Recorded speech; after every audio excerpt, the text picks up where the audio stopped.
ng mga gawain ng ating barangay.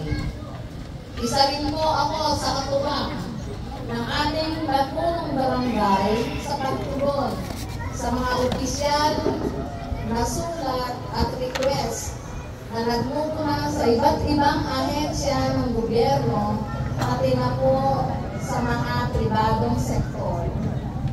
Pati na rin po ng pagsusumite ng mga kinakailangan dokumento upang matiyak ang mabilis na aksyon sa ating mga proyekto.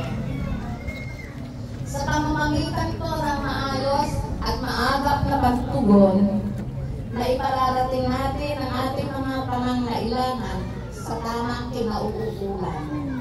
Isang magandang halimbawa po nito ay ang pagbibigay po sa atin ng mga monoblock chairs ng ating galing po sa ating lokal na pamahalaan na nagagamit natin ngayon sa ating pagtutulong at barangay events.